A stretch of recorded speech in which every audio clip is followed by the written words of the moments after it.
ce webinaire qui est dédié à un guide que l'Alliance HQE a publié il y a quelque temps pour un guide pratique composé de 19 indicateurs pour réaliser les quartiers durables.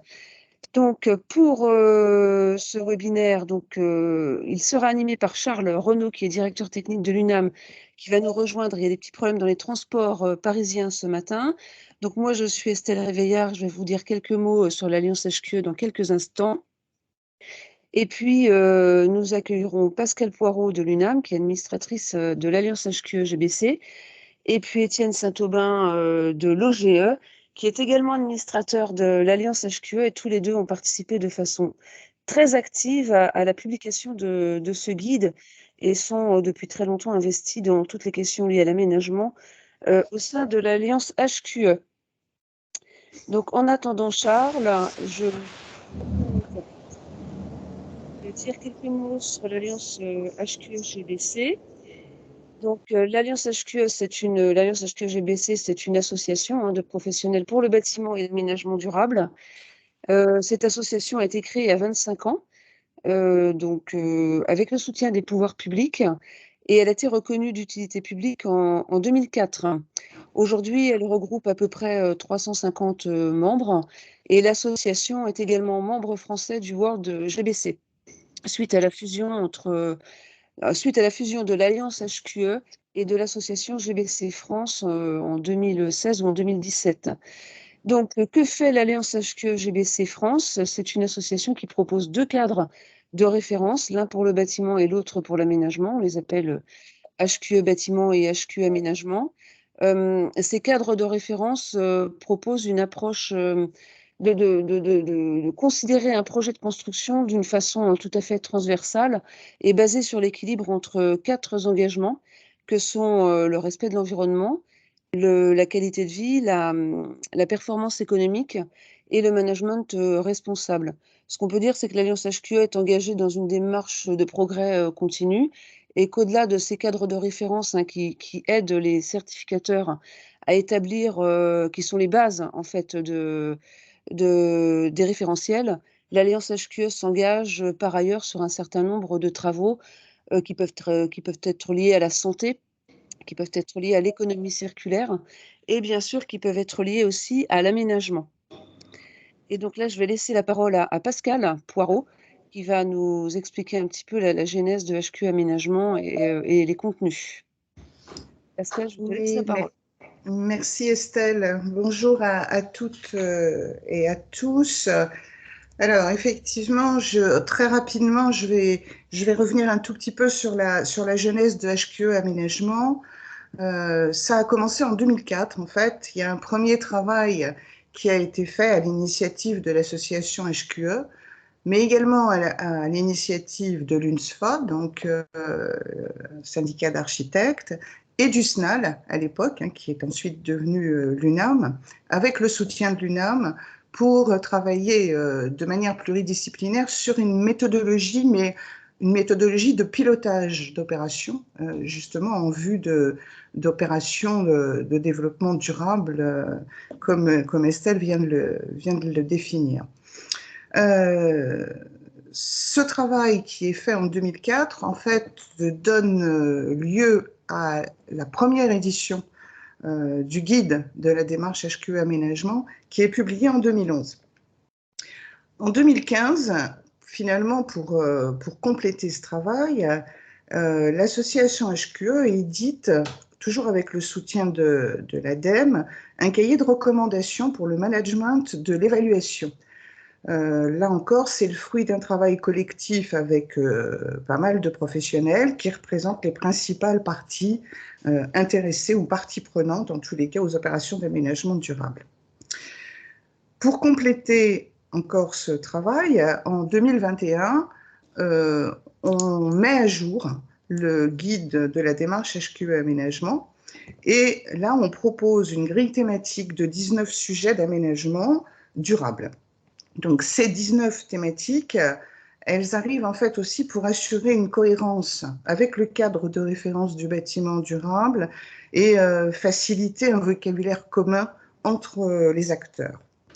Ces 19 thématiques, Estelle l'a dit, elles sont regroupées au sein de 4 grands engagements, donc la qualité de la vie, le respect de l'environnement, la performance économique et le management responsable.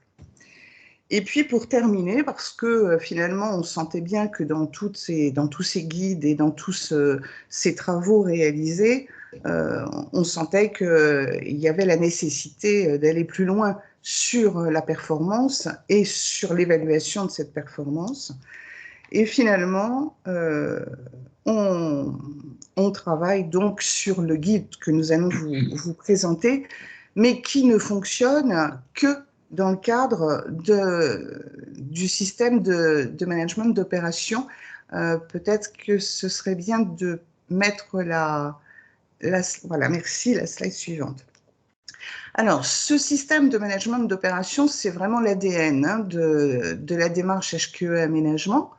Elle est basée en fait sur trois grands piliers: pilotage, participation, évaluation, à toutes les phases de l'opération, c'est-à-dire vraiment du diagnostic initial jusqu'au bilan, à la capitalisation, à l'exploitation. Donc vous les avez... C'est pourri. J'entends quelqu'un parler, mais je... Qui parle, si on pouvait couper le micro, s'il vous plaît. Donc, vous les avez à l'écran, les six phases d'une opération. Donc, le lancement, l'analyse initiale, les choix et la contractualisation des objectifs, puisque là encore, la démarche HQE Aménagement, c'est basé sur déjà le couple que peuvent former la collectivité et l'opérateur et l'aménageur, mais en y associant évidemment toute la structure de portage, c'est-à-dire tous les professionnels qui sont concernés et qui sont partie prenante tout au long de l'opération. La conception du projet avec le choix des actions, la mise en œuvre et donc le bilan, la capitalisation en phase d'exploitation avec le suivi des performances. Voilà ce que je pouvais vous dire très rapidement. Peut-être pour compléter cette démarche HQE Aménagement, elle peut donner lieu à une certification qui est donc délivrée par Certivea. Mais en tous les cas, le guide que nous allons vous présenter avec les 19 indicateurs, il est certain que, encore une fois, ça ne fonctionne que dans le cadre de ce système de management d'opération de la démarche HQE Aménagement. À tout à l'heure, je laisse Étienne reprendre la parole. Merci Pascal. Donc bonjour à toutes et à tous. Donc moi je suis Étienne Saint-Aubin, géomètre expert toulousain, et aujourd'hui je représente l'Ordre des géomètres experts, qui est un membre historique de l'Alliance HQE, voilà, qui a participé depuis toujours aux travaux d'aménagement de l'Alliance. Donc là, le guide qu'on va vous présenter, il est issu d'un test HQE Performance Quartier. Donc le principe de HQE Performance, c'est de lancer un appel à projet national, et pour tester des nouveaux, soit là dans l'occurrence des nouveaux indicateurs ou alors des nouvelles démarches.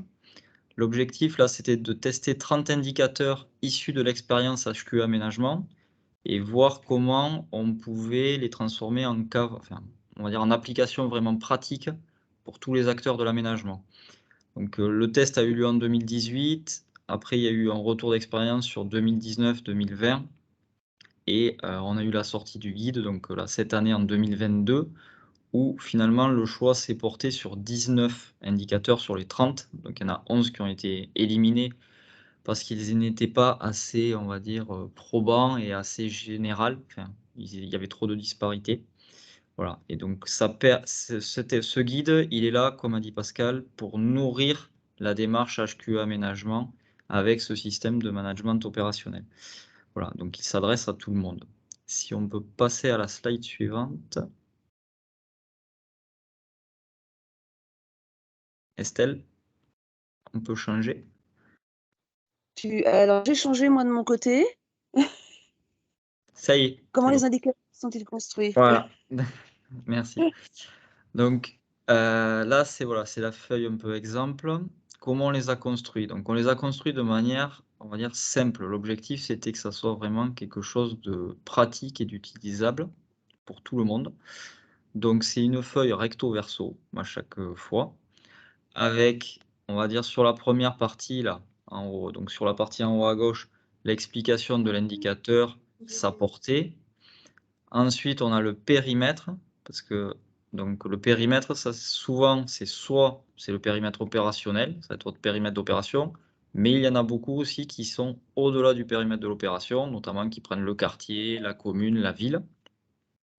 Ensuite, au niveau des données, ce qu'on appelle là les données, ça va être les données dont vous allez avoir besoin pour renseigner l'indicateur. Donc là, on va le voir dans le détail, mais on a essayé d'avoir des données qu'on puisse obtenir le plus rapidement possible en phase amont du projet.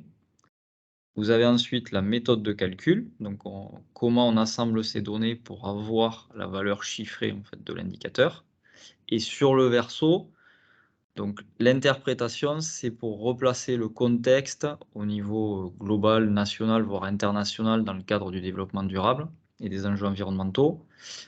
Pour aller plus loin, c'est souvent, ça va être des liens vers des sites, vers des notes méthodologiques, si vous voulez travailler le sujet de manière un peu plus approfondie.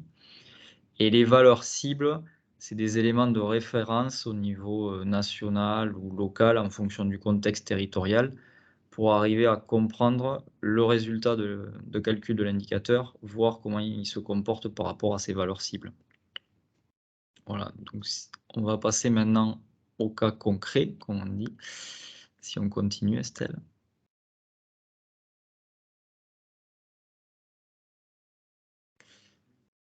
Voilà, donc du coup, les 19 indicateurs, on les a regroupés dans 3 grandes thématiques. Donc la qualité de vie, respect de l'environnement, performance économique. Voilà, après, on va rentrer plus dans le détail, mais ils sont là pour être tout au long du projet, donc vraiment de l'état initial jusqu'à la réalisation et même jusqu'à l'exploitation. Voilà, c'est ce qu'avait dit Pascal au départ, c'est on est dans un système de management avec une itération du début jusqu'à la fin du projet et surtout y compris en phase d'exploitation pour voir si finalement ce qu'on a prévu, on a atteint nos objectifs et est-ce qu'il se comporte normalement ou est-ce qu'il faut revoir en fait un peu la procédure. Donc là maintenant, nous ce qu'on va faire, c'est qu'on va vous présenter les 19 indicateurs un par un. Alors, du coup, je vais chercher le guide. Et je vais repasser la parole à Pascal pour...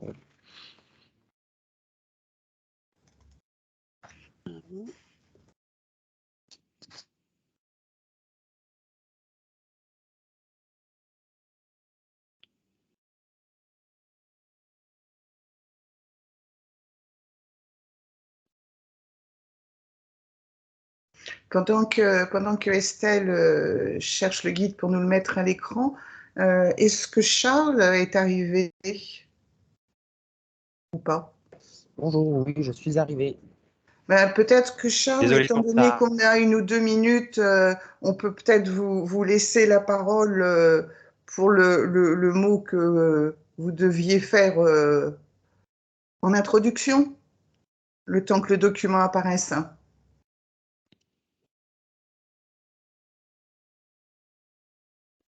Oui, bien sûr. Pardon, j'avais recoupé mon micro. Hop là. Donc, bah, écoutez, nous, on est ravis que HQE ait accepté le principe de ce séminaire, qui puisse présenter du coup son guide à l'ensemble de nos adhérents, mais aussi à tous les publics de l'aménagement qui nous suivent. C'était important pour nous que l'Alliance HQE puisse présenter ce guide et les indicateurs associés, parce que pour nous, c'est vraiment révélateur d'une démarche de projet qui est constructive, qui nous permet d'emmener l'ensemble des acteurs vers la qualité, qui permet aussi à l'ensemble des aménageurs de disposer d'outils qui leur permettent de mettre en avant telle ou telle thématique avec leurs interlocuteurs et notamment les collectivités. Et donc, c'était important pour nous que ce webinaire ait lieu et permette à tous de s'approprier ces outils-là, en espérant qu'ils soient nombreux et qu'on en voit les fruits encore portés encore plus haut dans les futures manifestations qu'on pourra porter ensemble. Ok, merci beaucoup, Charles. Hop, le guide, vous le voyez? Très bien, merci. Alors, je Alors là, je passe pense qu'on va pouvoir passer ouais, jusqu'à la première fiche. à la première fiche. Exactement.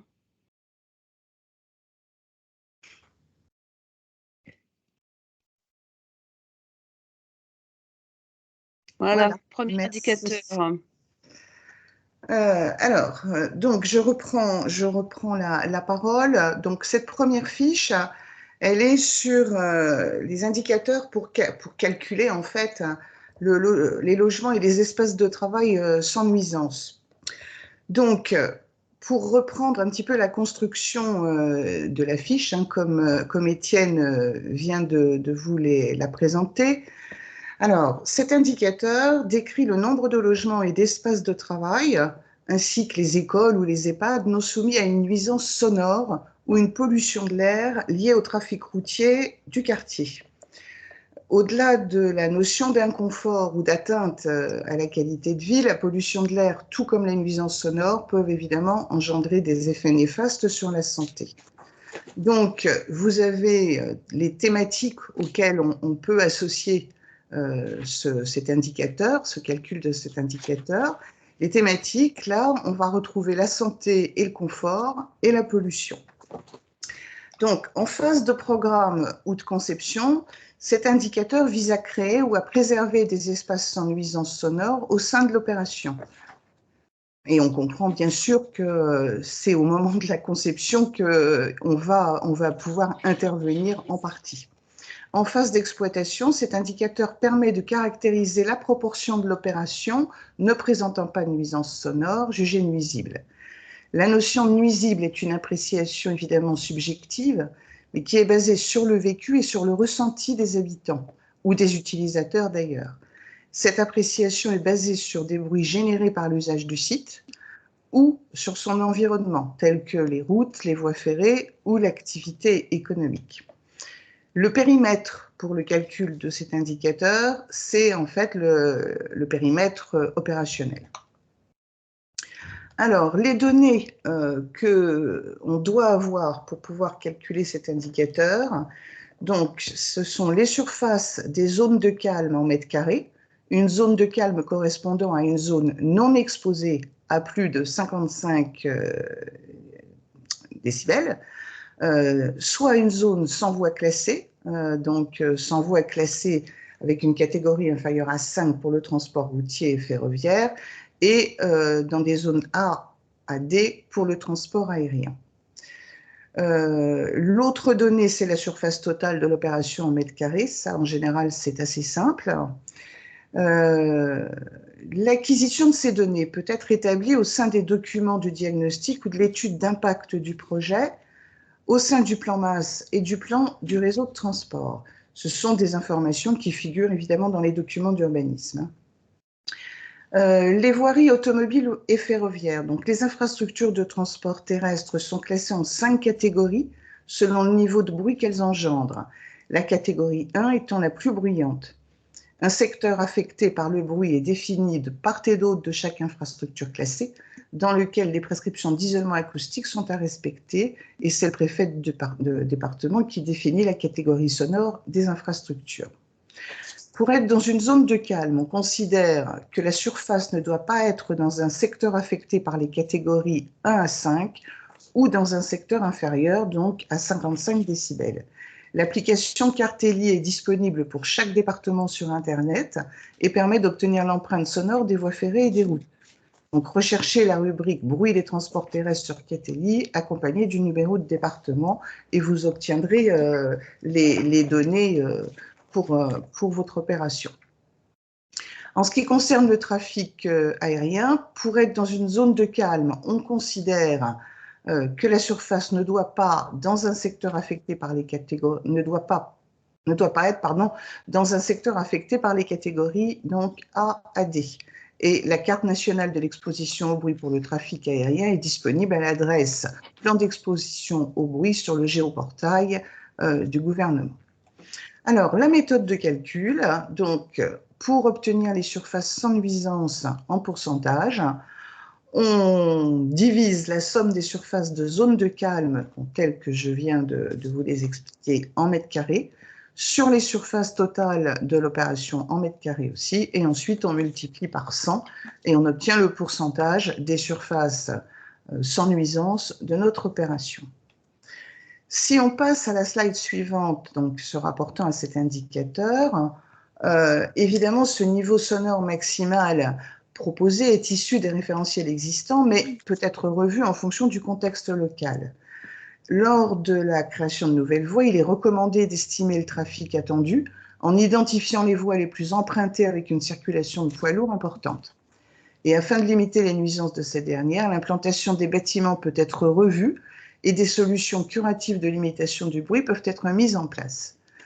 Donc, les industries bruyantes, les lieux accueillant des activités nocturnes, les stades sportifs et autres lieux pouvant générer des nuisances sonores ne sont pas considérés dans le calcul, mais sont à prendre en compte lors de l'implantation des bâtiments ou lors de la prescription de l'implantation des bâtiments, le choix de leurs orientations et de leurs isolations afin d'améliorer la qualité de vie des usagers. Donc, la valeur de référence du niveau sonore maximal peut être fixée dans certains cas par le plan de prévention du bruit.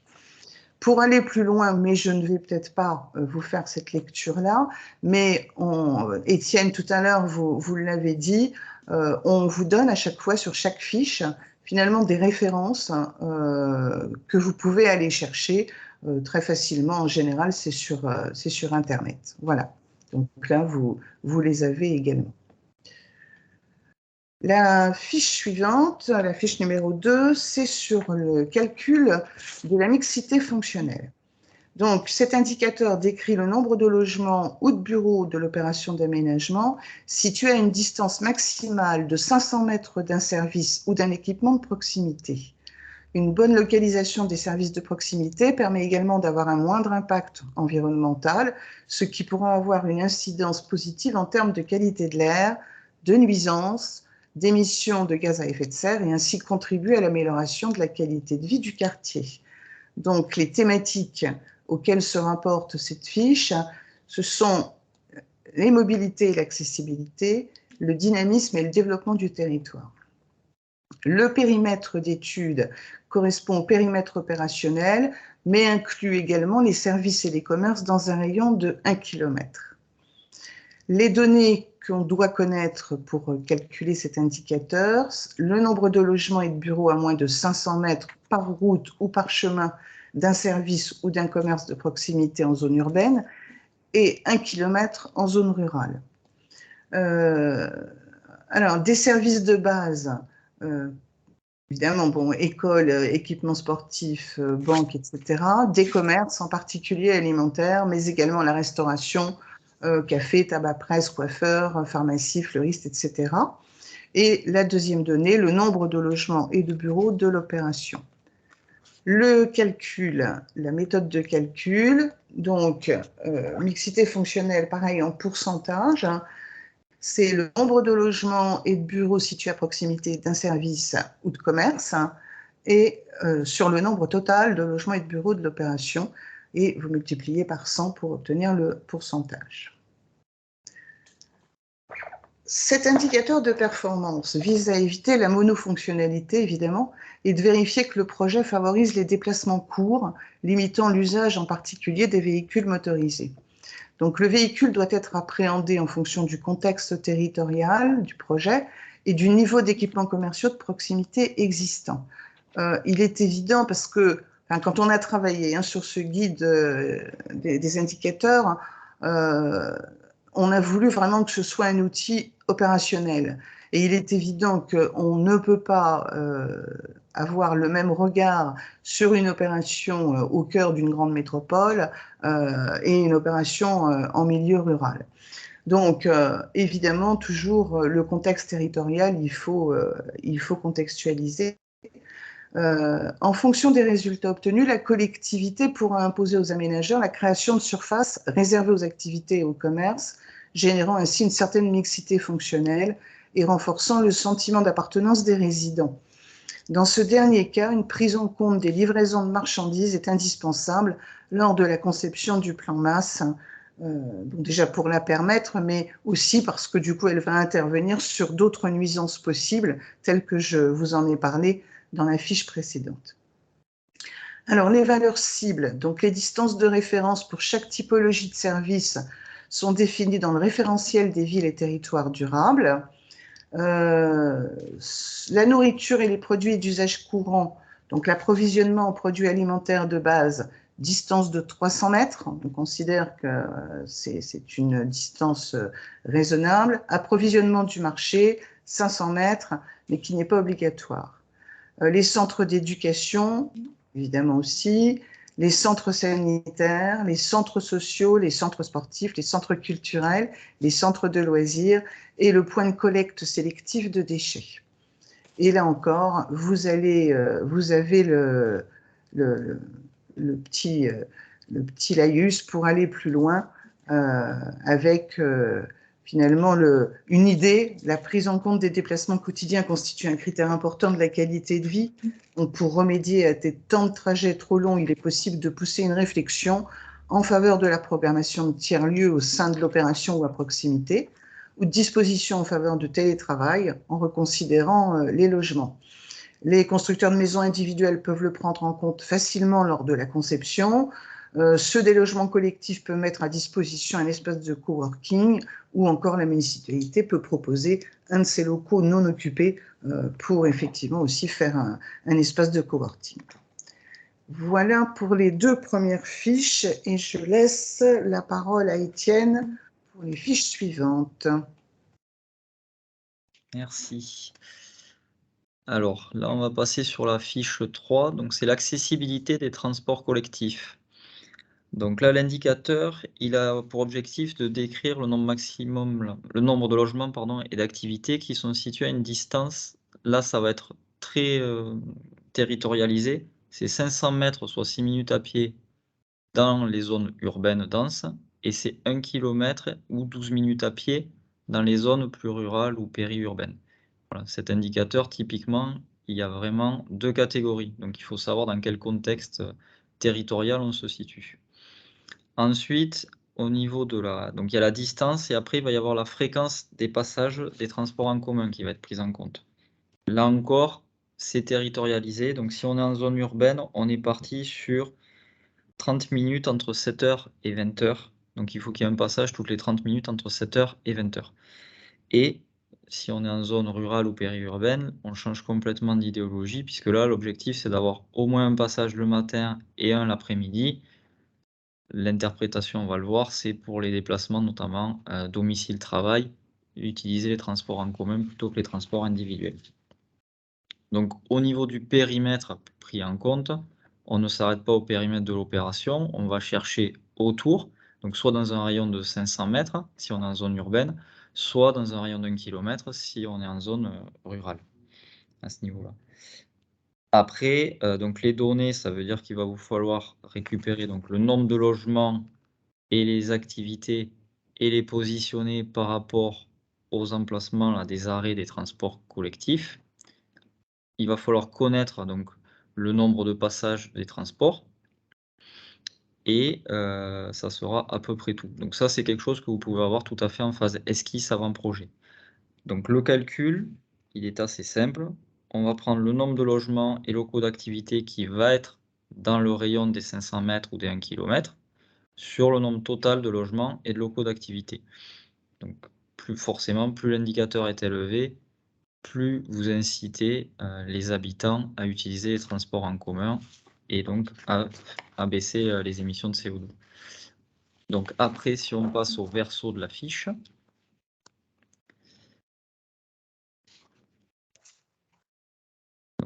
l'objectif c'était d'avoir une approche, c'était de ne pas être dans une accessibilité théorique, mais dans une accessibilité pratique. C'est pour ça que ce qui compte, c'est le cheminement, et le cheminement notamment à pied, ou au moins en mode actif.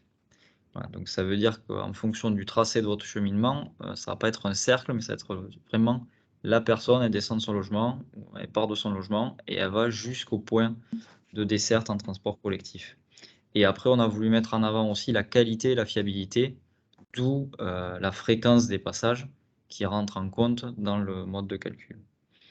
Voilà. Après, donc, sur les valeurs cibles, l'objectif, voilà, c'était d'identifier aussi les besoins réels. C'est pour ça qu'on l'a appliqué au contexte et à tous les territoires. Voilà, on peut pas, entre guillemets, on peut pas faire des métros ou des transports en commun très denses partout. Donc l'idée, c'était de s'adapter à tous les territoires et de mettre en avant aussi tous les modes actifs, donc que ce soit la marche, vélo, covoiturage, voilà. Et donc bien évidemment les transports en commun et les transports à la demande. Voilà pour la fiche accessibilité. Sur la fiche indicateur 4, on reste du coup dans les notions d'accessibilité. Cette fois-ci, c'est l'accessibilité des espaces de nature. Donc, qui a pris, on va dire, de l'importance ces 2 dernières années, notamment en zone urbaine. L'idée là, c'est de vraiment décrire l'accès à tous les espaces de nature. Donc, que ce soit des parcs, des forêts, des jardins, par les habitants, les travailleurs, tous ceux qui vont être amenés à venir vivre ou travailler dans le quartier.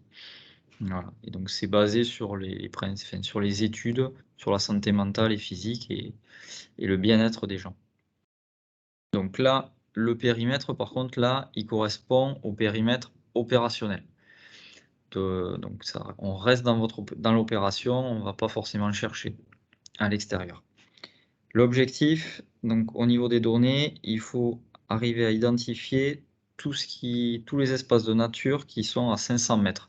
500 mètres, on revient sur l'indicateur un peu d'avance, c'est les fameuses 6 minutes à pied, donc par route ou chemin. Ce n'est pas le cercle de 500 mètres, c'est vraiment le trajet.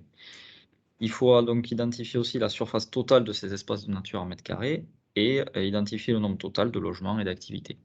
Donc ça, c'est quelque chose, comme auparavant, on peut l'identifier en phase esquisse avant projet, donc très en amont.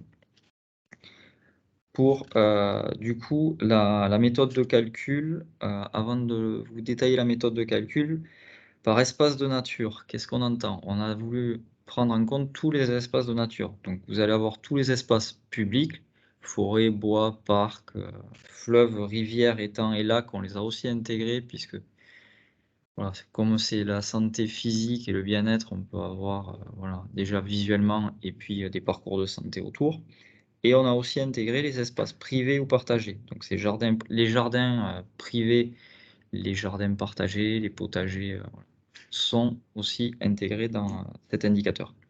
Donc pour le calculer, on prend la surface totale des logements et locaux d'activité qui sont à moins de 500 mètres sur la surface totale de logements et locaux d'activité.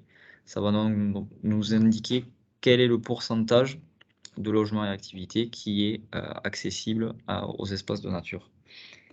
Après, du coup, en quantité, on a voulu aussi là du coup on a 2 indicateurs. On a un indicateur quantitatif. Donc l'idée c'est d'avoir la somme de la surface totale des espaces de nature sur votre opération sur la surface totale de logement. L'objectif c'était de voir aussi si au-delà de la distance de l'espace de nature, est-ce que la quantité d'espace de nature est suffisante au regard du nombre d'habitants et d'utilisateurs du quartier. Donc, sur l'interprétation, voilà, bon, je vous en ai déjà un peu parlé. Voilà, c'est qu'on a vraiment ces 2 indicateurs. Après, pour aller plus loin, je vous invite à aller le consulter. Il est très intéressant. C'est le guide du CEREMA sur la nature en ville et la santé, et qui est donc basé comme ce guide-là sur les expériences écoquartier, HQE, aménagement. Si on va passer à la slide suivante. Donc là, le 5e indicateur, on reste dans des itinéraires, les modes doux. Donc là, c'est la praticabilité des modes actifs. L'objectif, c'est de permettre aux porteurs de projets, aux parties prenantes, d'analyser le réseau des voiries de l'opération et son lien avec le territoire et son environnement. Donc l'objectif, c'est d'estimer la qualité des liens entre le quartier et son environnement et de voir les coupures urbaines entre le quartier et la ville, et en particulier les modes actifs, vélo et marche. Donc là, pour le périmètre, on ne s'arrête pas au périmètre de l'opération, on va aussi prendre le périmètre du quartier, de la ville, pour voir les interconnexions. Dans les données, il va vous falloir la longueur des pistes cyclables, trottoirs et voiries limitées à 30 km/h. On a fait des pondérations du coup en fonction du type de mode doux. Donc les pistes cyclables protégées, les trottoirs protégés, vous êtes au coefficient maximal 1. Pour les voiries limitées à 30 km/h, on a mis un coefficient à 0,7.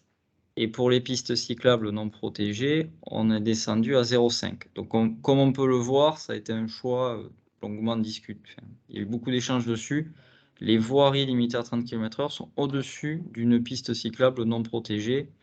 C'est pour prendre en compte les phénomènes, l'insécurité, notamment quand il y a des partages avec les voies de bus ou que c'est une simple ligne blanche qui partage des voitures.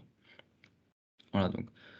Ensuite, le dernier indicateur, ça sera donc la longueur de toutes ces voiries et de toutes vos pistes cyclables. Pour la méthode de calcul, donc là, on va faire de la pondération. Alors, pour ceux qui ont eu l'habitude, ça ressemble un peu au calcul qu'on fait en pluvial. Donc, on va prendre chaque longueur de piste cyclable, on la pondère, par exemple, de protégée 1 fois 1. Les voiries limitées, la longueur fois 0,7. Les pistes cyclables non protégées fois 0,5, vous faites la somme, et en dessous, on met la longueur totale donc, des itinéraires, véhicules, piétons, mode actif, et donc ça vous donne un pourcentage en fait sur votre linéaire, on va dire, de déplacement, le pourcentage qui est affecté au mode actif. Si on passe à l'interprétation, Estelle. Donc voilà, l'idée c'est d'avoir vraiment cette proportion d'espace public qui est affectée à la sécurisation des piétons. Et donc ça vous permet aussi d'identifier correctement les connexions, puisque comme je vous l'ai dit, on ne s'arrête pas au périmètre de l'opération.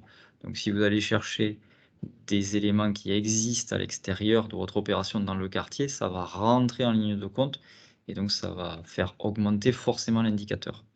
Voilà. Et pour aller plus loin, eh bien, vous avez donc la Fédération française des usagers de la bicyclette qui avait présenté voilà, un dossier type sur les aménagements types en fait, sur les modes actifs, voilà, qui permet de mieux identifier entre les voiries partagées, les espaces sécurisés et non sécurisés. Voilà pour l'indicateur 5. Et du coup, je vais repasser la parole à Pascal. Alors, la fiche 6, orientation des logements et activités, là c'est un indicateur plutôt bioclimatique, sur la bioclimatique.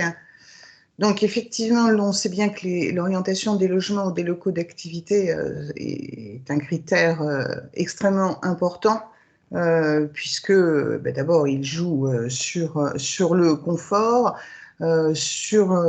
d'usage, mais également sur la consommation énergétique. Et les thématiques auxquelles donc cet indicateur se rapporte, ça va être la santé et le confort, et l'énergie et le climat.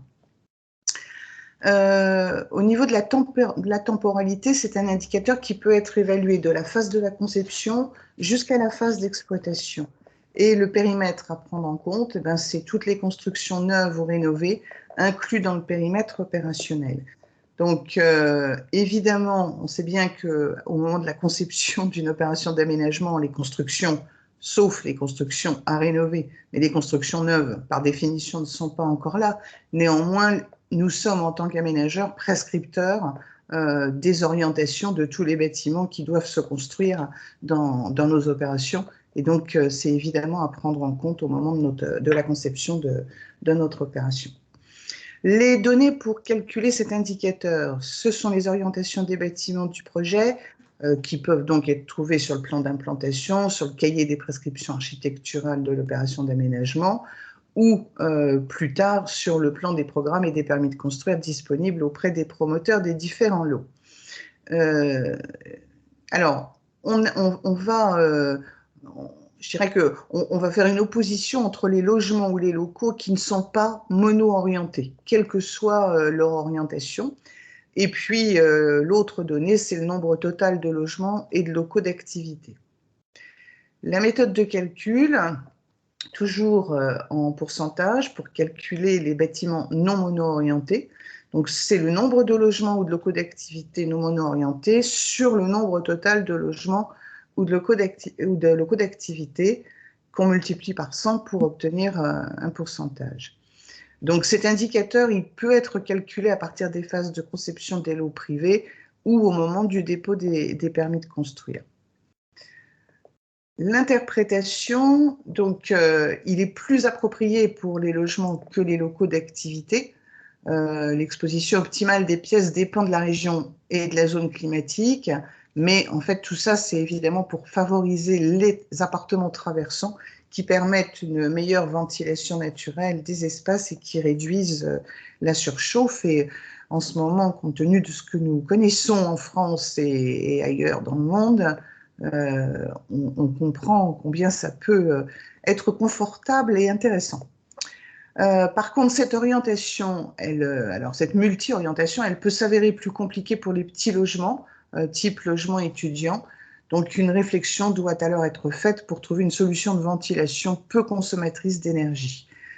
Limiter la mono-orientation des logements permet d'augmenter les apports de lumière naturelle et améliorer ainsi la qualité de vie des usagers qui profitent aussi d'une vue plus importante sur l'extérieur.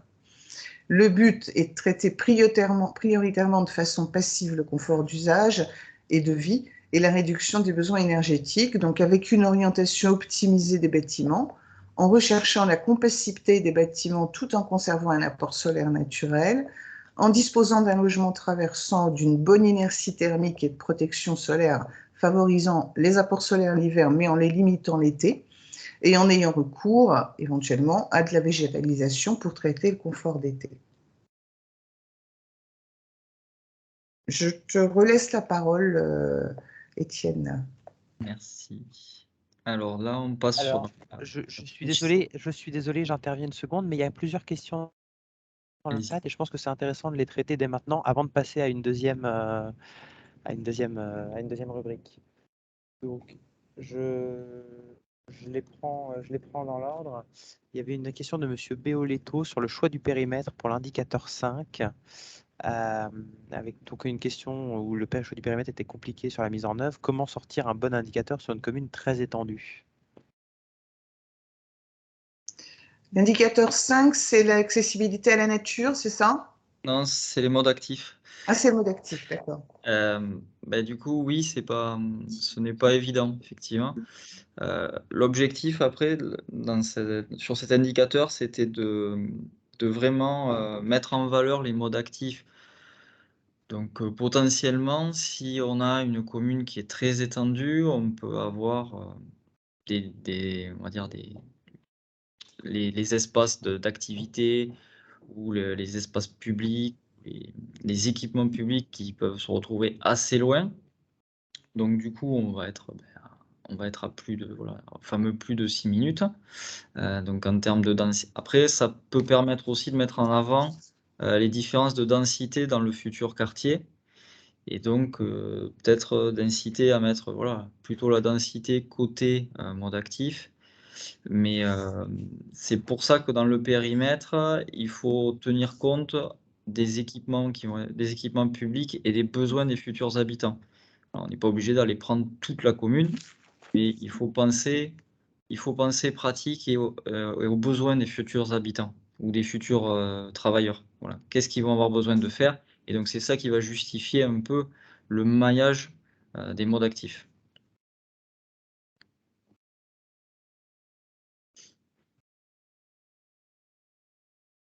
Alors, il y a une autre question. Je ne sais pas s'il y a d'autres questions.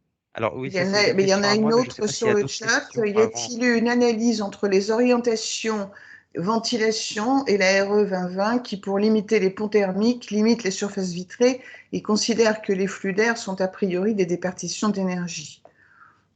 Alors, moi, c'est une bonne question, hein, mais au sein de l'Alliance HQE, je ne sais pas si dans la réflexion sur la RE 2020 des bâtiments, il y a eu ce genre d'analyse.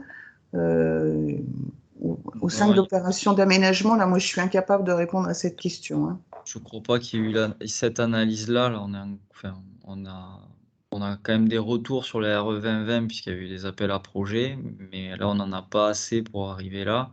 Après, c'est vrai qu'on a le principe de l'indice de confort d'été et de rafraîchissement et en même temps l'indice d'apport solaire là, qu'il faut arriver à concilier. Mais là, pour le moment, on n'a pas encore de données précises à ce niveau-là, a priori.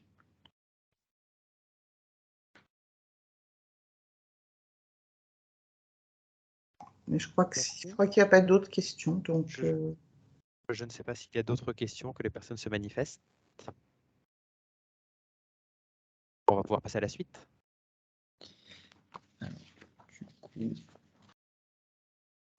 Du coup, c'est la performance énergétique, donc on est dedans. Alors voilà, alors cette fiche 7, c'est sur la performance énergétique des bâtiments et de l'éclairage public. Donc bon, cette fiche, elle va être amenée à être révisée justement assez rapidement, puisque comme le guide avait démarré en 2018, on n'avait pas encore la RE 2020, là, il est sorti juste en même temps que la RE 2020. Donc cet indicateur, il permet de mesurer la part des constructions qui visent une performance énergétique supérieure à celle imposée par la réglementation. Donc voilà, elle a été rédigée juste avant.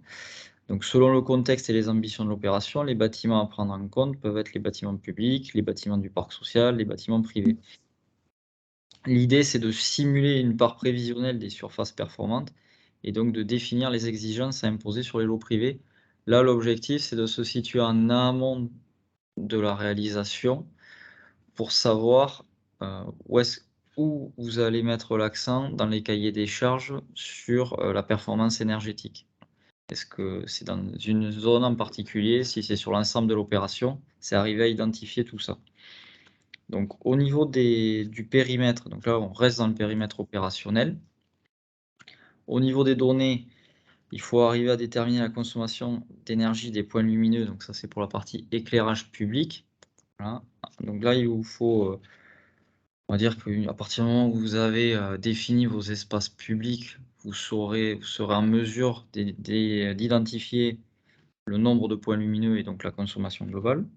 Après, pour les bâtiments, donc il faut faire une simulation de la consommation d'énergie par bâtiment et globalisée. L'objectif, là, c'est vraiment d'être en amont et d'arriver à donner des cahiers des charges. Donc, c'est éventuellement de faire plusieurs simulations. Typiquement, mais si on repart sur la RE 2020, vous appliquez à l'heure actuelle la RE 2020, vous voyez ce que ça donne et vous voyez si vous montez au-delà de la RE 2020 ou pas dans certains secteurs. Ensuite, dans les données, il vous faut la surface utile totale des bâtiments de l'opération. Donc ça, dès que vous avez le plan de masse, vous l'aurez. Et la surface utile totale de l'espace public de l'opération. Donc dès qu'il y a le plan de masse, il n'y a pas de souci. Après, voilà, une petite spécificité sur les consommations d'énergie primaire et d'électricité. Voilà, ça, c'est à nuancer un peu en fonction de la provenance de l'énergie électrique, notamment pour l'éclairage public. Là, on a un fort développement de l'énergie solaire. Donc voilà, on ne va pas considérer que vous consommez de l'énergie primaire si vous êtes en énergie renouvelable. Il faut en tenir compte. La méthode de calcul, donc pour les bâtiments, c'est la somme de la consommation des bâtiments neufs, existants et rénovés. Donc voilà, si vous avez des rénovations, ça rentre en ligne de compte. C'est donc l'indicateur, on va dire, devient plus performant sur la somme des surfaces utiles totales des bâtiments de l'opération. Et pour l'éclairage public, c'est un peu la même chose, c'est la somme des consommations de l'éclairage public sur la surface totale, voilà, de l'espace public. Donc, bien évidemment, plus vous avez un indicateur faible et plus votre performance va être élevée. Sur l'interprétation, là, l'objectif, c'est clairement de permettre un suivi des stratégies territoriales, que ce soit les agendas 21 au niveau régional, départemental ou local, et donc d'améliorer la gestion de l'énergie. Mais c'est quand même, ça permet de donner un indicateur soit à la collectivité, soit à l'intercommunalité ou aux acteurs du territoire. Ouais, il pleut. Ah, là, je crois qu'on a eu une interruption. Sur les mesures mises en œuvre, donc il y a notamment l'éclairage public, vous avez tout ce qui est détecteur de présence, variateur d'intensité. Il faut se poser la question de savoir si l'éclairage aussi il est coupé ou pas la nuit, puisque ça arrive de plus en plus fréquemment dans certains quartiers. Et sur l'emploi d'énergie renouvelable. Vous avez en valeur cible, on vous a indiqué la consommation moyenne là, au niveau de l'éclairage public pour les communes de plus de 500 habitants. Comme ça vous donne un indicateur, on va dire un peu de référence pour savoir où votre projet se situe. Donc c'est 85 kWh par habitant et par an. Voilà. Et pour aller plus loin, après, vous avez des outils, parce que honnêtement, pour simuler tout ça, la performance énergétique du quartier, sans logiciel, c'est un peu compliqué. Donc voilà, vous avez Power10 et Efficacity qui vous permettent de vous aider. Alors maintenant, l'indicateur 8 sur la production d'énergie locale, l'idée c'était de mettre en avant tout ce qui est énergie renouvelable dans l'opération. Donc là, on se contente de on reste dans le périmètre opérationnel. Donc l'objectif, c'est de diminuer la facture énergétique pour les usagers du quartier. Et dans le temps, ça permet aussi de suivre un peu comment se comportent ces dispositifs. Donc, au niveau des données, il vous faut donc la consommation. Donc, on reprend la chaleur, l'électricité, l'éclairage public sur le périmètre. Et après, on identifie la production énergétique d'énergie renouvelable. Donc, vous avez la géothermie, l'éolien, le solaire, réseau de chaleur, collectif. Voilà. Tout ça, vous le simulez. Et après, vous avez la production énergétique qui sont générées aussi par la partie privée. Donc, c'est public-privé à chaque fois. On réunit vraiment le public et le privé. Voilà. Et tout ce qui est à plus de 50% d'énergie renouvelable, notamment les réseaux de chaleur, vous pouvez le prendre en compte en récupération. Au niveau du calcul, du coup, vous avez la somme, donc en kilowattheure par an, sur la somme des consommations. L'idée, c'est de voir quelle est la part d'énergie renouvelable que vous aurez dans l'opération et donc quelle est la part que vous allez imposer dans vos cahiers des charges. Voilà, donc sur l'interprétation, je pense que c'est un peu la même que la précédente. On va passer après au niveau valeur cible. Vous avez, voilà, vous avez des références, mais qui sont plutôt quand même sur les métropoles. Hein. Voilà, on n'a pas trop en périurbain et en rural d'éléments. Par contre, après, vous avez pour aller plus loin les fiches de l'ADEME là, sur le choix des ENR, puisque si vous posez la question, est-ce qu'il faut imposer un réseau de chaleur avec une filière bois locale ou par géothermie, par exemple, cela peut vous aider. Voilà pour l'indicateur 8. Et je te repasse la parole, Pascal. Merci Étienne. Donc l'indicateur suivant, sur les espaces végétalisés favorables à la biodiversité. Donc c'est un indicateur qui indique le taux de végétalisation au sein de l'opération. Donc le périmètre, c'est le périmètre d'étude, c'est le périmètre opérationnel. Et cet indicateur est caractérisé donc par ce qu'on appelle le CBS, le coefficient de biotope par surface, qui décrit la proportion de surface favorable à la biodiversité, par rapport évidemment à la surface totale d'une parcelle. Donc ce calcul de ce coefficient, il permet d'évaluer une parcelle, un îlot, un quartier ou même un plus vaste territoire. Et ces espaces végétalisés, ou qu'on considère comme tels, constituent le support de vie de nombreuses espèces et donc participent à la diminution des effets de l'îlot de chaleur urbain grâce aux effets rafraîchissants de la pleine terre et des cheminements ombragés des arbres.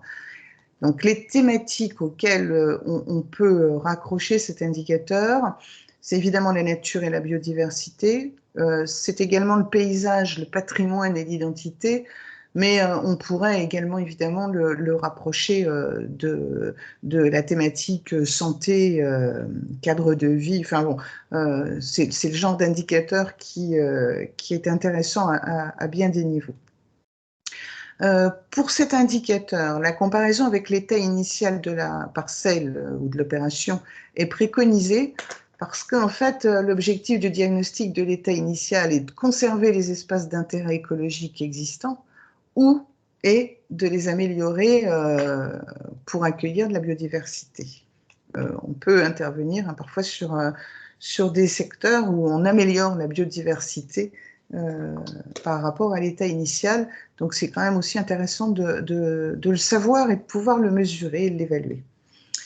Les données à connaître pour le calcul de cet indicateur, donc la surface totale de l'opération, donc toute surface confondue, qu'elle soit privative, collective ou publique, en mètres carrés, et puis la superficie des différents types de surfaces en mètres carrés. Alors, pour ces différents types de surfaces en mètres carrés, on vous explique qu'il y a une pondération qui a été mise en place en fonction de la nature de cette surface.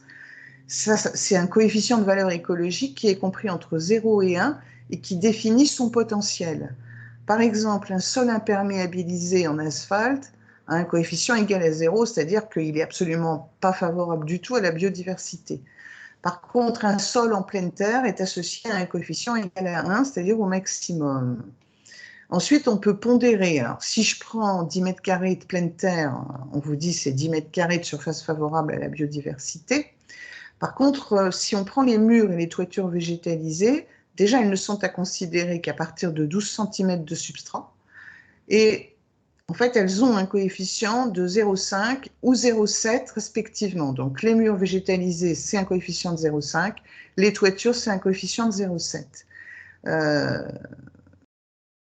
On vous explique qu'il faut un minimum de substrat sur ces surfaces végétalisées pour que la biodiversité puisse prospérer. Mais de toute façon, vous trouverez plus d'informations sur le site de la DIVET, qui est l'Association française des toitures et des façades végétalisées. La méthode de calcul, donc ce coefficient doit être calculé à l'état initial et à l'état final. C'est le total des surfaces pondérées avec les coefficients de valeur écologique en mètres carrés sur la surface totale de l'opération. Les surfaces pondérées avec les coefficients de valeur écologique sont calculées à partir de différents types de surfaces de la parcelle, et plus le coefficient est élevé, plus la parcelle de l'opération est favorable à la nature. Donc, le calcul suivant permet de connaître l'évolution des espaces végétalisés entre l'état initial de la parcelle et son état final. C'est une bête soustraction à faire, hein, évidemment. C'est le coefficient à l'état final diminué du coefficient à l'état initial. Alors, l'exigence de l'atteinte de ce coefficient donné dans un document d'urbanisme ou dans un projet d'aménagement ou de renouvellement urbain permet de s'assurer de la réponse du projet à plusieurs enjeux.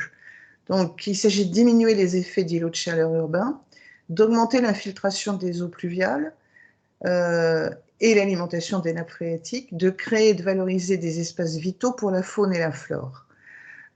Il est à mettre en lien avec d'autres indicateurs complémentaires de biodiversité, par exemple le nombre de types d'habitats, de types de strates végétales, la continuité écologique entre les espaces végétalisés ou encore la limitation de la pollution lumineuse.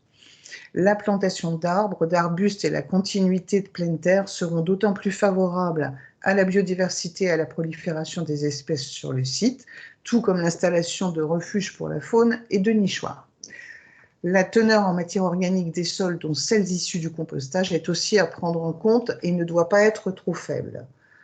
Tout projet dégradant la qualité environnementale du site d'implantation doit mettre en place des mesures pour éviter ou réduire et, en dernier recours, compenser les impacts. Les mesures d'évitement peuvent par exemple être de conserver une zone humide ou une population d'espèces protégées en modifiant l'implantation du projet lors de sa conception. La réalisation d'une étude d'impact pouvant évaluer la qualité des sols et identifier les éventuelles pollutions est, dans certains cas, recommandée et peut être rendue d'ailleurs obligatoire pour certains projets. Les valeurs cibles, donc la loi pour l'accès au logement et un urbanisme rénové, donc la loi ALUR, introduit ce coefficient de biotope. Le règlement du PLU peut imposer une part minimale de surface non imperméabilisée ou éco-aménageables, pondérées en fonction de leur nature, afin de contribuer au maintien de la biodiversité et de la nature en ville. Et puis, vous allez, pour aller plus loin, donc la liste des références que vous pouvez aller chercher.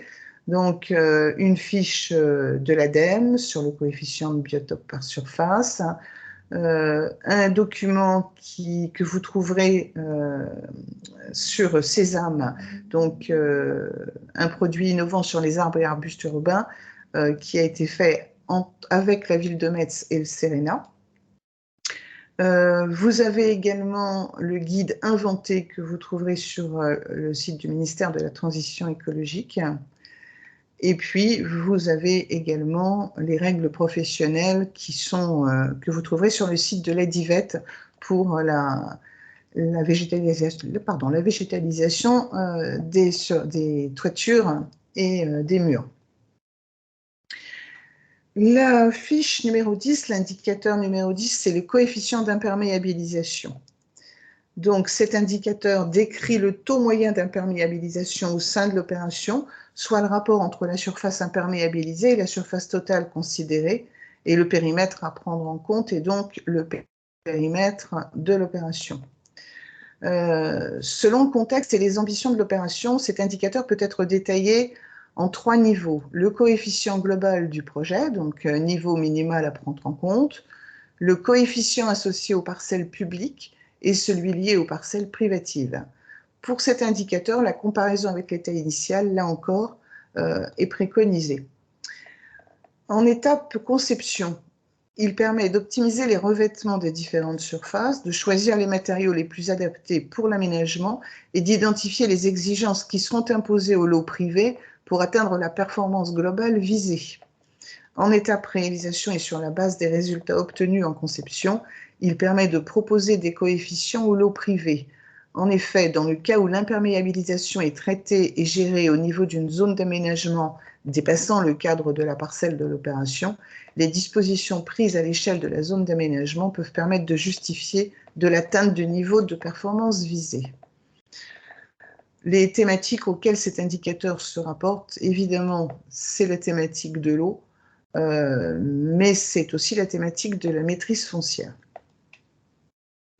Alors, les données à connaître pour le calcul de cet indicateur, c'est la surface active en mètres carrés correspondant à la somme des surfaces aménagées pondérées par les coefficients d'imperméabilisation des différents matériaux employés.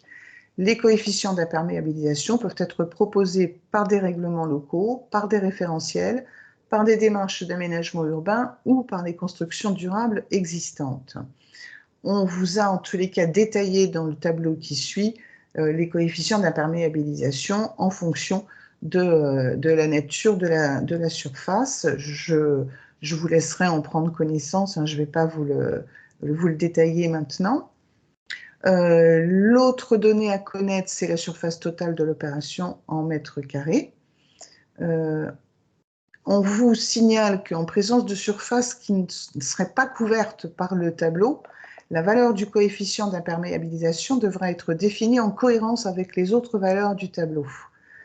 Le coefficient pour les surfaces imperméables de collecte, telles que les toits, les voiries, vers des ouvrages de stockage destinés au recyclage des eaux de pluie, est le même que celui détaillé dans le tableau. En effet, le renvoi des eaux pluviales à un exutoire naturel tel qu'un cours d'eau ne permet pas de dire que le terrain est perméable.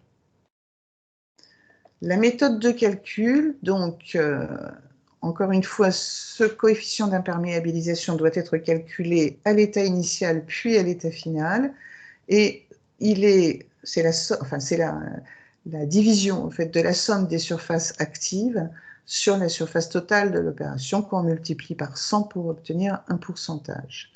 Plus cet indicateur est faible, plus les sols sont perméables et l'eau peut s'infiltrer.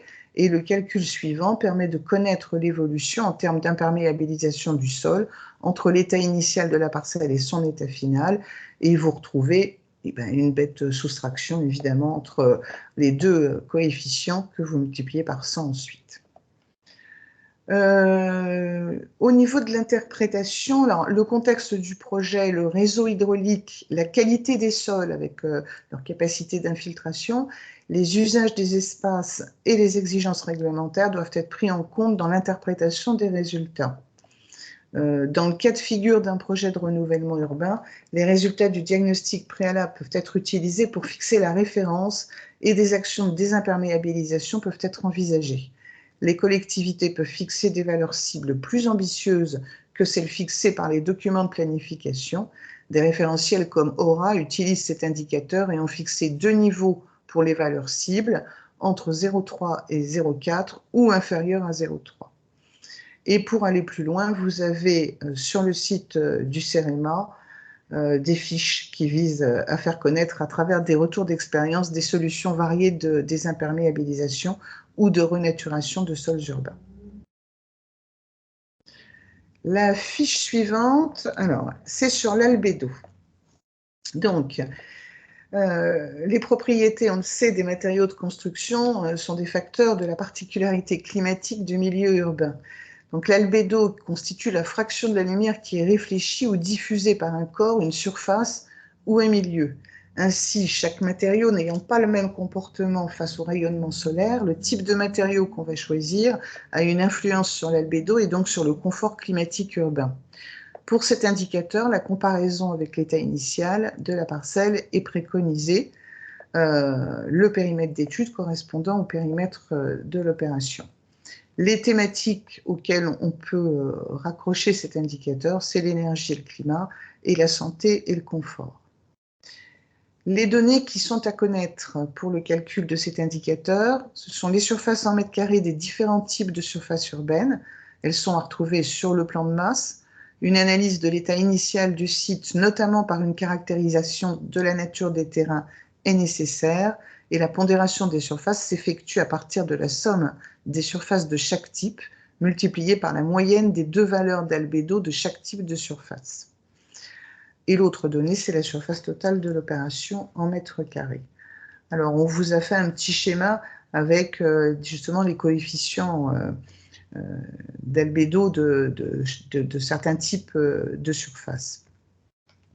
La méthode de calcul, donc encore une fois, cet albédo doit être calculé à l'état initial et à l'état final, mais c'est la somme des surfaces pondérées selon leur albédo en mètres carrés sur la surface totale de l'opération en mètres carrés. Et plus cet indicateur est élevé, plus les surfaces de l'opération, alors, s'échauffent moins vite. En fait, plus cet indicateur est élevé, et plus c'est favorable de manière à limiter justement le réchauffement climatique. Le calcul suivant permet de connaître l'évolution de l'albédo entre l'état initial de la parcelle et son état final. Là encore, vous ferez une soustraction. En ce qui concerne l'interprétation qu'on peut faire, il convient d'expliquer plus précisément les valeurs de l'albédo selon les surfaces. Le goudron, par exemple, largement présent en voirie, a un albédo très faible. Donc, comme l'albédo très faible, donc c'est très défavorable justement pour l'échauffement. Les matériaux ayant un albédo et une émissivité élevée s'échauffent moins vite quand ils sont exposés au soleil et donc réduisent le transfert de chaleur à l'air environnant. On vous dit, pour information, que l'albédo moyen terrestre est de 0,30, toute surface confondue. L'indicateur suivant, c'est l'indice de confort d'été. Alors, excusez-moi, je vois qu'il y a encore une question. L'albédo des arbres est inférieur à des toitures bac acier blanche. Comment peut... Et moi, je ne vois pas la suite. J'arrive pas à suivre Voilà. Comment peut-on écrire que les forêts participent plus à l'échauffement que les bâtiments peints? Ce coefficient de 0,15, 0,18 est-il pertinent? Alors, on peut se poser la question. Bon, ceci dit, ces coefficients, c'est pas nous qui les avons inventés au moment de la rédaction du guide, mais participe plus à... Ouais. Bon, ceci dit, alors évidemment que les forêts et la plantation d'arbres, et on l'a dit précédemment sur un autre indicateur, participent largement au confort d'été, justement, pour limiter l'échauffement, en particulier avec l'évapotranspiration. Mais néanmoins, c'est pas parce qu'il y a des arbres qu'il n'y a pas d'échauffement. Donc, bon, on peut discuter sur les coefficients, mais là encore, c'est pas nous qui les avons inventés, on les a repris. Donc, peut-être qu'ils vous paraissent pas pertinents et c'est une interprétation et on peut la comprendre. Mais bon. Alors, donc, la fiche suivante. Donc, l'indice du confort d'été. Alors, la finalité de la prise en compte de cet indicateur est d'adapter la composition urbaine à l'environnement climatique par des mesures passives et d'assurer le confort climatique à la fois dans les espaces extérieurs et intérieurs à travers des îlots de fraîcheur, par exemple. Thématiques santé et confort et résilience, sûreté, sécurité. Donc l'îlot de chaleur urbain a de plus nombreuses conséquences négatives, notamment les consommations énergétiques supplémentaires pour le refroidissement des bâtiments, qui en plus augmentent la diffusion de chaleur à l'extérieur, les systèmes de climatisation, et le renforcement de la pollution de l'air et des canicules avec leurs impacts sanitaires.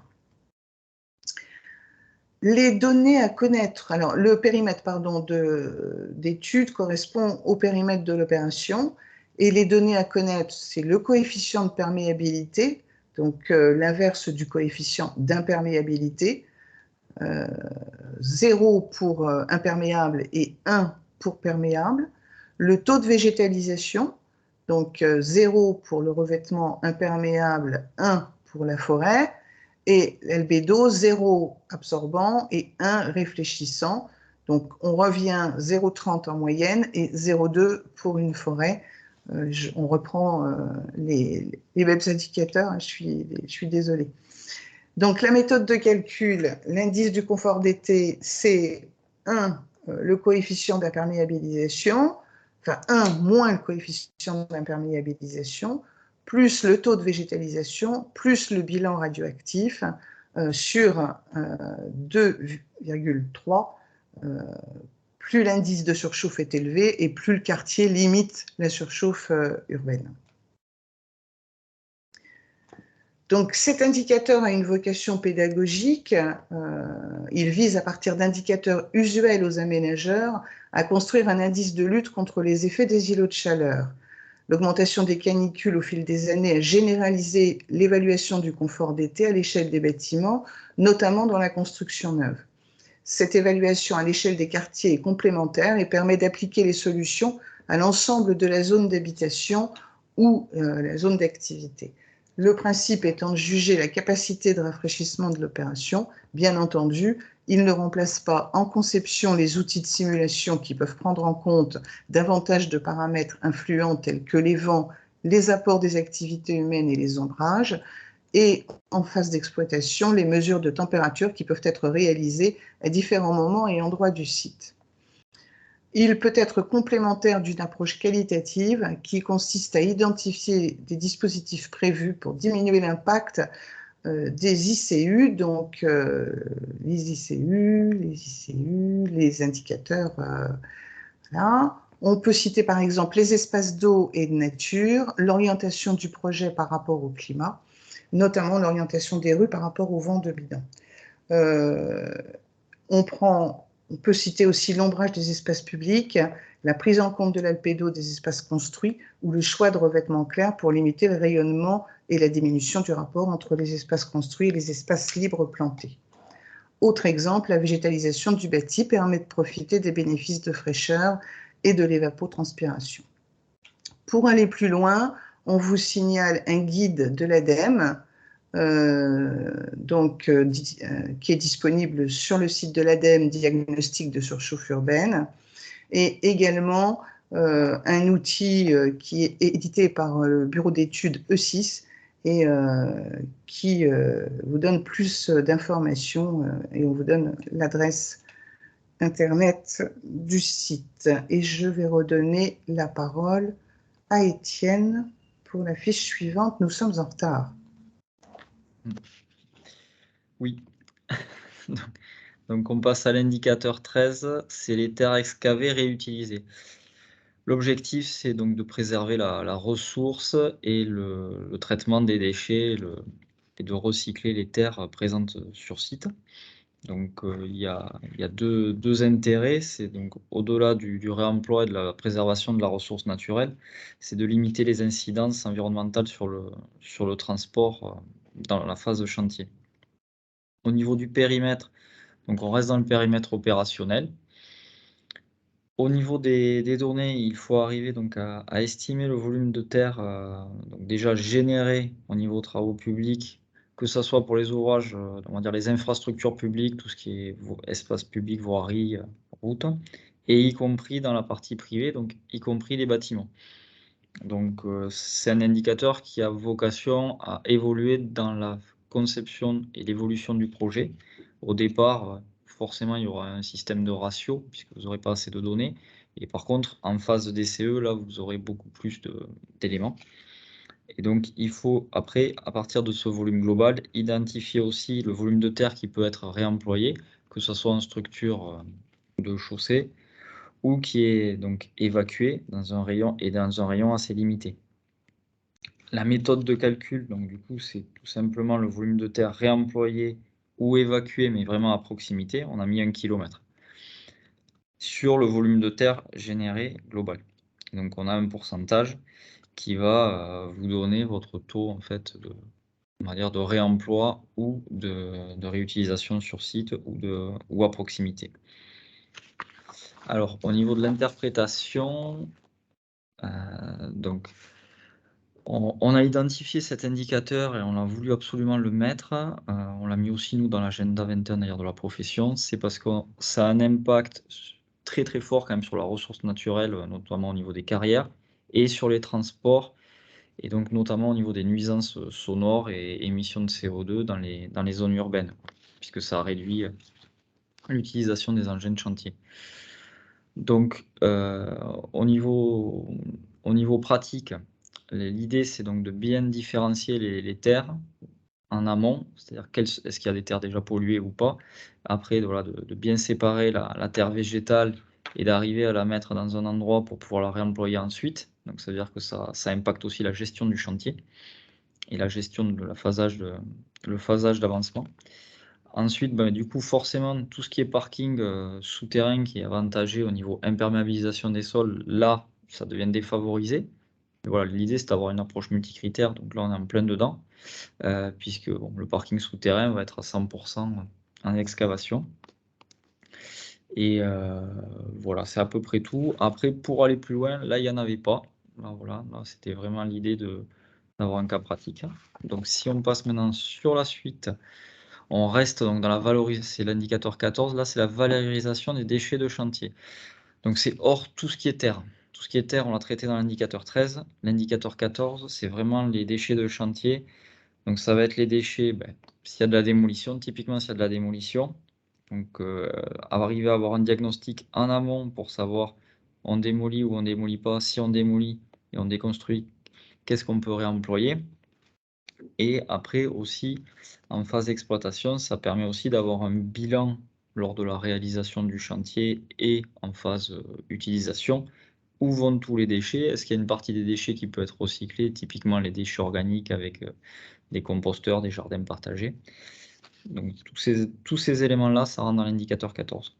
Le périmètre, donc on reste dans notre opération, on ne va pas au-delà. Par contre, en temporalité, on va de la phase conception jusqu'à la phase d'exploitation.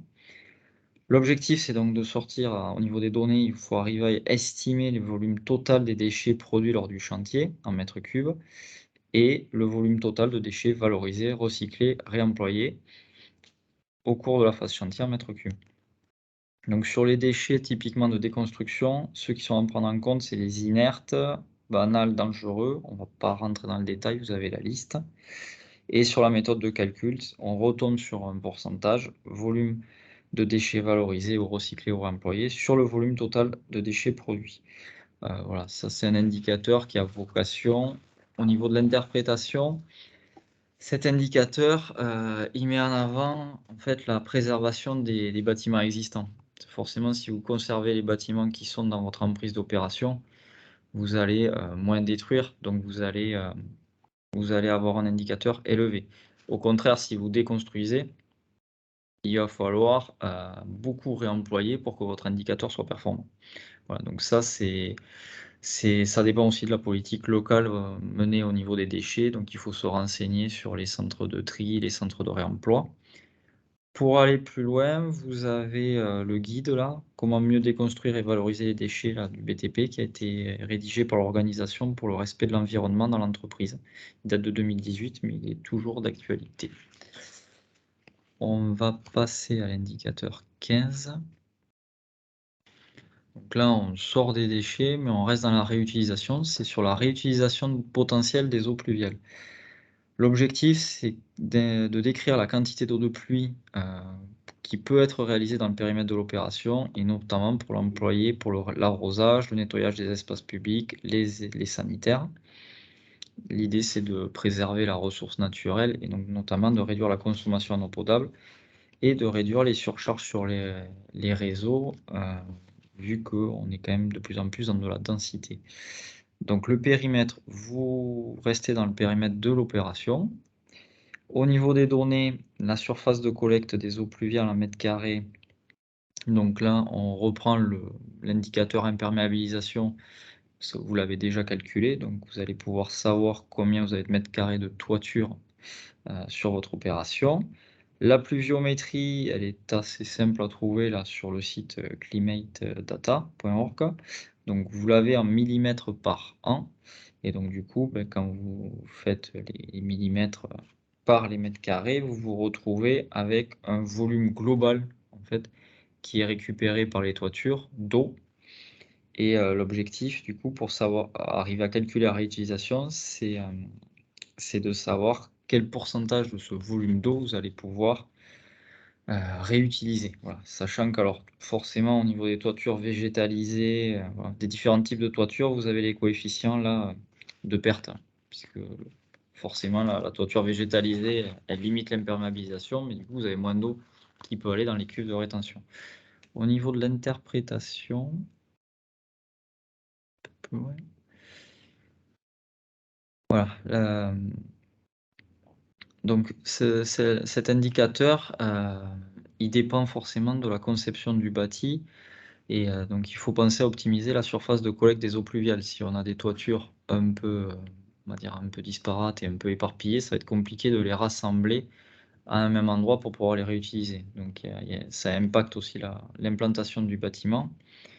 Et ça se met en place finalement au niveau des cahiers des charges ou des règlements de quartier, de lotissement ou d'opération.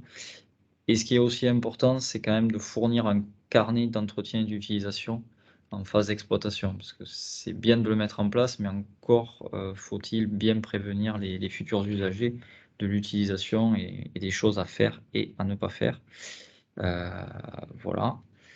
C'était tout.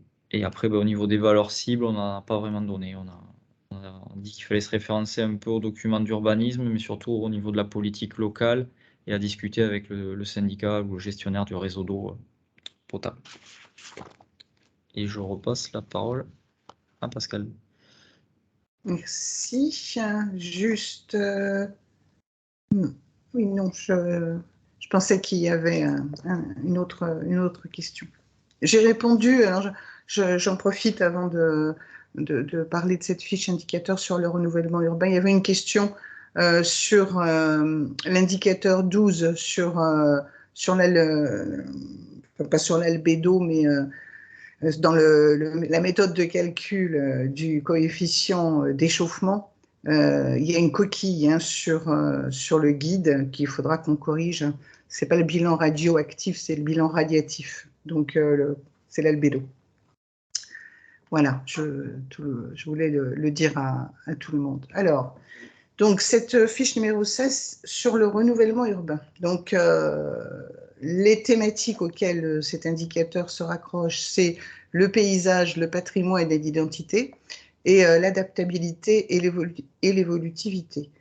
La première action en faveur d'une économie circulaire à l'échelle d'une opération d'aménagement, c'est la conservation et la rénovation des bâtiments existants lorsque celle-ci est possible. On sait que, bien qu'à nuancer, la rénovation a souvent moins d'impact que la construction neuve. Également, dans la hiérarchie des modes de traitement des déchets, la prévention arrive en tête. Donc, la réhabilitation de l'existant dans des contextes d'opérations de renouvellement est un choix qui n'est pas toujours le plus simple techniquement et économiquement, mais qui doit pouvoir être valorisé par les impacts qu'il évite. C'est ce que va proposer ce calcul d'un rapport entre les surfaces de bâtiments conservés et les surfaces créées. Si on veut se rendre compte du potentiel de l'existant, il faut réaliser un diagnostic ressources sur l'ensemble du bâtiment existant. Et la conservation des bâtiments existants permet de valoriser et de mettre en valeur des éléments patrimoniaux et architecturaux des territoires. Donc le périmètre d'étude correspond au périmètre de l'opération.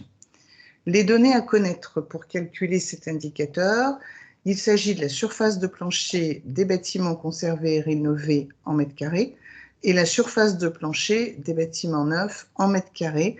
Évidemment, ce sont des informations qu'on retrouvera sur le plan masse. La méthode de calcul, donc, alors renouvellement urbain en pourcentage, c'est la surface de bâtiments conservés et rénovés en mètres carrés, sur la surface de bâtiments neufs créés en mètres carrés, auquel on ajoute la surface de bâtiments conservés et rénovés, et ensuite qu'on multiplie par 100 pour obtenir ce pourcentage de renouvellement urbain. Plus cet indicateur est élevé, plus la surface de bâtiments conservés et rénovés est importante, bien entendu. L'interprétation, donc cet indicateur affiche la part de surface réutilisée au regard de celle créée et il permet de valoriser la conservation de bâtiments existants. Pour les opérations neuves ou pour lesquelles les possibilités de conservation de bâtiments sont inexistantes, il peut être proposé de produire une note d'évaluation sur la modularité ou l'évolutivité des aménagements proposés. Pour aller plus loin, on vous indique un guide qui se trouve sur le site internet de l'ANRU, qui est un outil pour favoriser justement le réemploi dans les projets. Et on vous indique également un guide de l'ADEME qui est un outil d'aide à la décision qui s'appelle Bénéfriche et qui quantifie et valorise les bénéfices de la reconversion des friches. La fiche suivante, donc sur l'optimisation et la mutualisation des VRD, donc voiries et réseaux divers. Les choix réalisés dans le plan de composition, notamment la recherche d'optimisation et de mutualisation des voiries et des réseaux, auront une incidence sur la quantité de VRD à réaliser et à mettre en place. Cet indicateur cherche donc à valoriser les initiatives en faveur d'une optimisation ou d'une mutualisation, que ce soit au niveau des VRD ou au niveau des différents fluides, dans une logique d'économie de matière. Les thématiques auxquelles cet indicateur va se rapporter, ce sont les ressources et les déchets, l'économie et le coût à long terme. Le périmètre d'étude, c'est le périmètre de l'opération. Néanmoins, les réseaux et voiries des espaces publics communs comme privés sont à prendre en compte dans le calcul. Alors, on vous dit à ce jour, les possibilités de mutualisation et d'optimisation à l'échelle du quartier sont nombreuses, mais encore peu évaluées. Ces évaluations devront donc s'intensifier, mais pourront à terme estimer les coûts financiers ou environnementaux évités. Les données à connaître pour le calcul de l'indicateur, c'est la surface linéaire de VRD en mètres linéaires, le périmètre de la parcelle de l'opération en mètres linéaires, il est égal à la longueur de la parcelle additionnée à sa largeur multipliée par 2. Bon, on prend le principe que c'est à peu près un rectangle. Hein. Ces informations se trouvent évidemment sur le plan masse et sur le plan des réseaux. Alors, les réseaux et les voiries qui sont à prendre en compte, ce sont les routes, enfin les voiries, donc les routes carrossables et les parkings, les réseaux, donc les réseaux d'évacuation des eaux usées et des eaux vannes, petite coquille aussi qu'il faudra qu'on corrige, et des réseaux divers d'alimentation en eau potable, de distribution en gaz ou de télécommunication. La méthode de calcul, donc pour l'optimisation des VRD en pourcentage, c'est la surface linéaire de VRD en mètres linéaires sur le périmètre de l'opération en mètres linéaires qu'on multiplie par 100. Et plus cet indicateur est faible, plus les VRD du projet sont optimisés. L'interprétation, l'ordre de grandeur de cet indicateur est à déterminer en fonction de la catégorie du projet, logement, activité économique, services publics, et de son étalement. Il est utile d'interroger les besoins en VRD du quartier afin de ne pas en disposer plus que nécessaire sur la parcelle. Différentes approches sont possibles dans une logique d'économie de matière, de transport de ces dernières et d'optimisation des VRD dans le cadre d'une opération d'aménagement. La densité, bien qu'elle relève de réalités différentes, peut permettre de réduire cet indicateur, mais elle doit être réfléchie en lien avec ses impacts sur la qualité de vie. Et puis, là aussi, évidemment, tout ça doit être contextualisé au niveau de la densité possible. Je te laisse la parole pour la fiche 18. Merci, Pascal.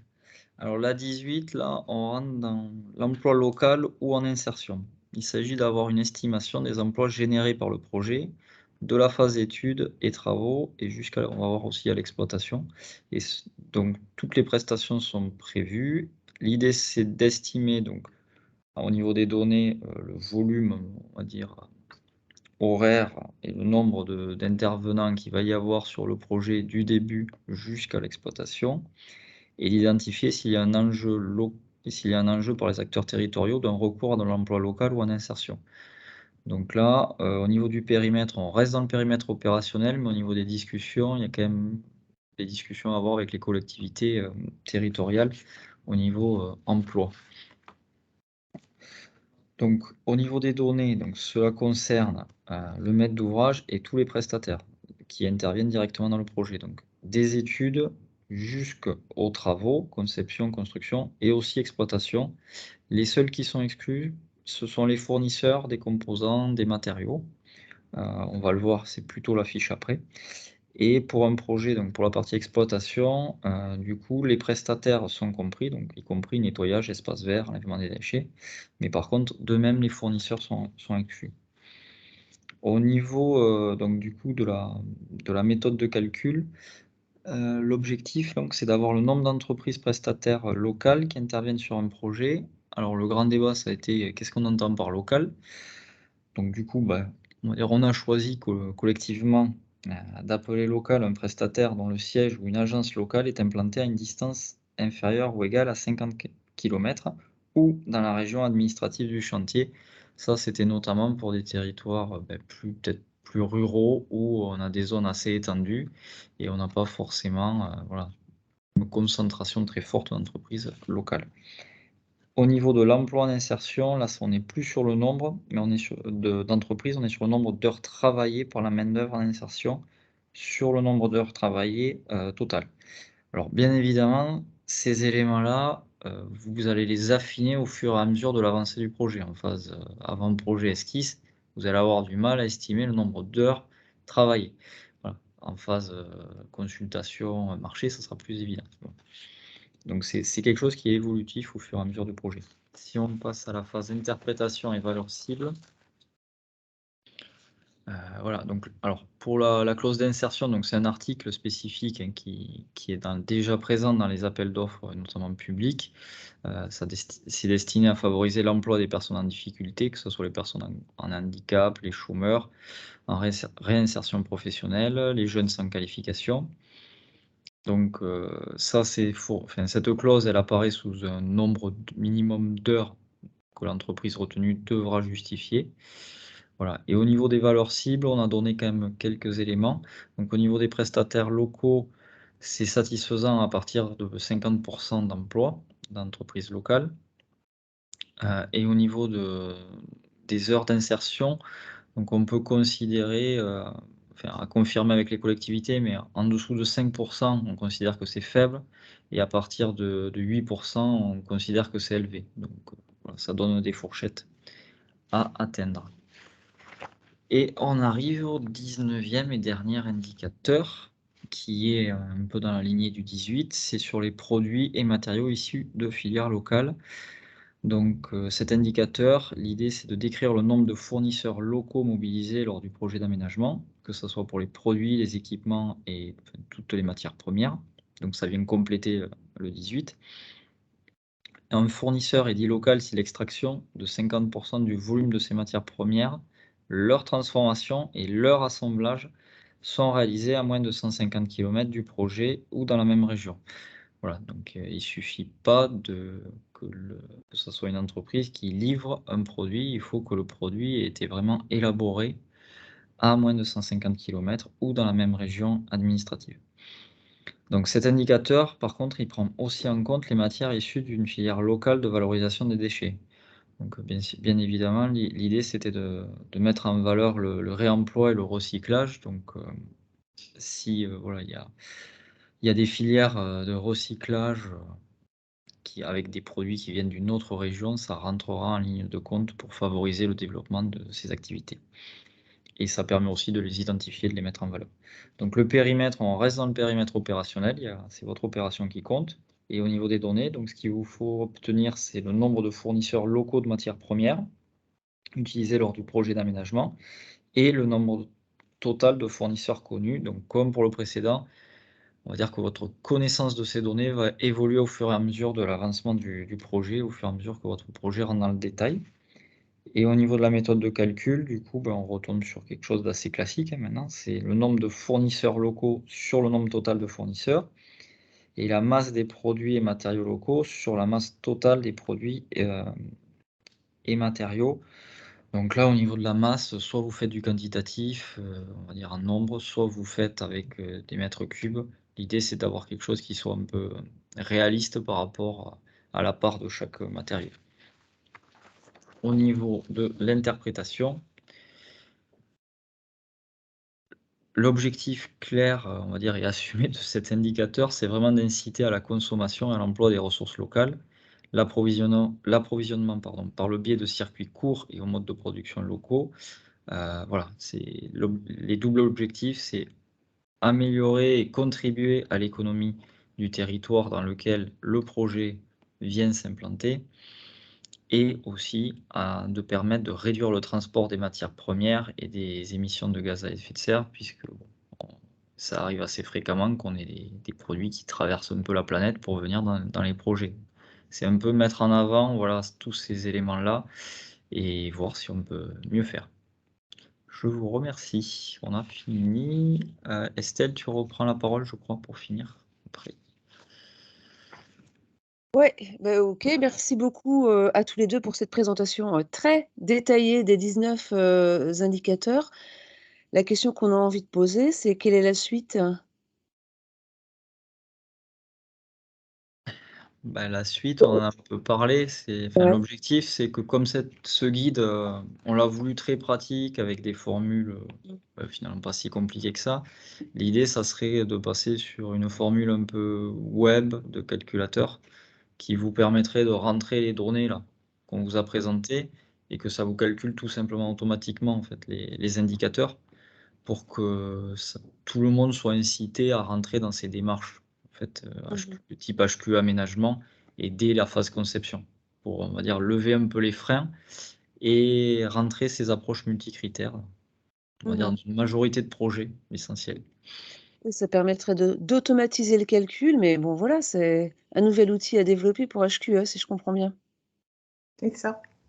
Très bien. Est-ce qu'il y avait d'autres, on a vraiment pris beaucoup de retard.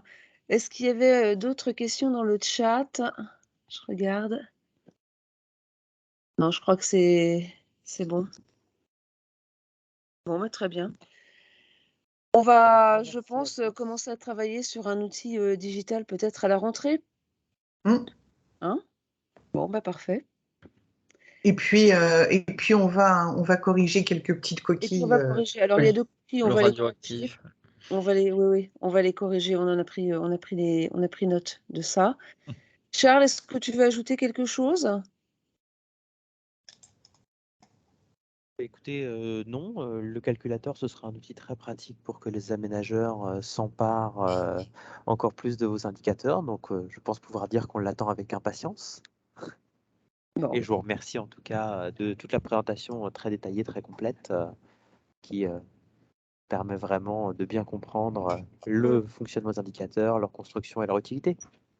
En tout cas, c'est vrai que dans le chat, là, on parle de formation. Je pense que là, on était presque dans une session de formation, en effet, plus que dans un webinaire d'annonce du guide. Donc, bah, merci. Merci beaucoup à tous les auditeurs. Et puis, merci Étienne, merci Pascal et merci Charles. Pour votre écoute. Et merci à tous d'être restés, de votre patience et d'être restés jusqu'au bout avec nous. C'était très intéressant. Merci beaucoup. Bonne journée. Merci beaucoup, à bientôt. Au revoir.